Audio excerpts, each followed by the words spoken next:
yang punya, ya iya. Tidak boleh dong. Kecuali mereka punya sertifikat online juga untuk brand itu.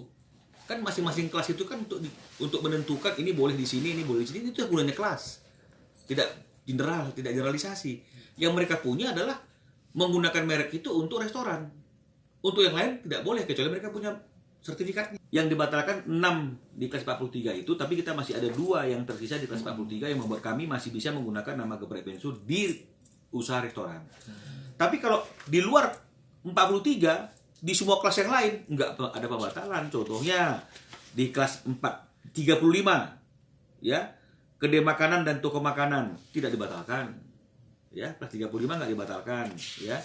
Kelas 45 untuk waralaba nggak dibatalkan.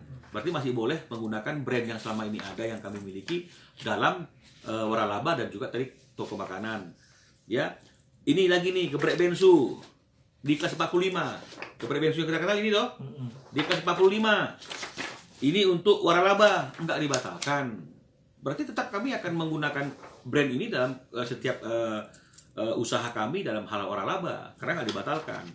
Nah, Geprek Bensu yang ini, ya, yang ini Geprek Bensu toh di kelas 35, ya, penyelenggaraan dagang untuk tujuan komersil atau periklanan, berarti kan ini online, nggak dibatalkan. Berarti kami tetap boleh menggunakan brand ini ketika kami masuk di perdagangan online atau periklanan, nggak dibatalkan. Nah, Geprek Bensu yang ini, ya. Nih, Geprek Bensu toh di kelas 35 tuh tidak dibatalkan. Jadi yang dibatalkan itu hanya di kelas 43. Nah, jadi kalau misalnya kemudian logika hukumnya ketika kita menganggap bahwa Bensu itu adalah singkatan dari Beni Sujono, harusnya semuanya kan dibatalkan karena tidak boleh kita menggunakan brand. Kalau kita lihat dari dokumen-dokumen hukum yang ada, ya, yang kami miliki, ya, Bensu itu yang punya penetapan nama singkatan itu Bensu hanya Ruben Onsu sesuai dengan putusan penetapan Pengadilan Negeri Jakarta Selatan. Jadi amar putusannya jelas mengatakan, ya, tuh menetapkan, ya, menetapkan nama Bensu merupakan singkatan dari Ruben Onsu, jelas. Nah, bandingkan dengan perubahan nama yang mereka lakukan. Yang mereka lakukan perubahan namanya adalah Benito menjadi Beni Sujono, bukan Bensu. Cuma mereka sendiri memberikan singkatan Beni Sujono adalah Bensu. Tapi secara legal mereka nggak punya legalitas untuk menggunakan singkatan Bensu. Karena yang punya legalitas untuk singkatan Bensu adalah Ruben Onsu berdasarkan penetapan Pengadilan Negeri Jakarta Selatan. Nah, ditambah lagi first to file-nya kami itu adalah brand Bensu yang sudah ada sejak tahun 2015 sesuai dengan pasal 41 Undang-Undang 20 tahun 2016 yang menyatakan boleh dialihkan atau diambil alih dengan syarat-syarat diantaranya perjanjian, itu sudah dialihkan ke kami. Jadi berarti oleh karena itu berlaku sejak tahun 2015 pemilik dari sertifikat Bensu itu, merek Bensu itu adalah kerugian pasti ada, ya, salah satu pasti kerugian imaterial, ya, karena pada awal-awalnya ketika itu naik ke permukaan beritanya itu dan informasi itu yang kami juga belum dapat, mereka dapat, ya, kemudian naik ke permukaan, masyarakat langsung menganggap bahwa Ruben adalah orang yang plagiat atau orang yang mencuri nama, mencuri bisnis itu, kan begitu. Ini kan membuat ada kerugian imaterial, ada tekanan psikis.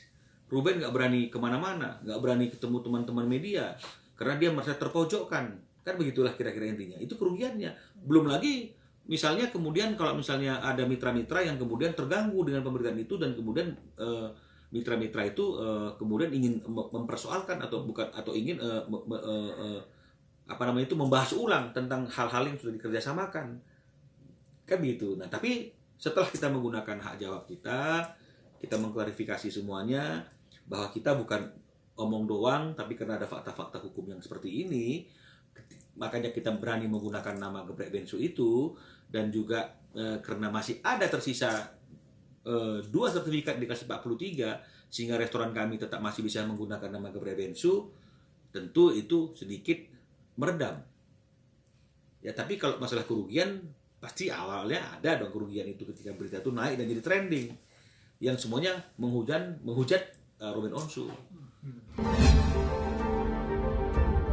Karena mengenai masalah upaya hukum, dengan sudah selesainya upaya hukum biasa dengan keluarnya putusan di tingkat Mahkamah Agung yang menolak permohonan kasasi kami, maka yang tersisa hanya upaya hukum luar biasa, yaitu melalui peninjauan kembali.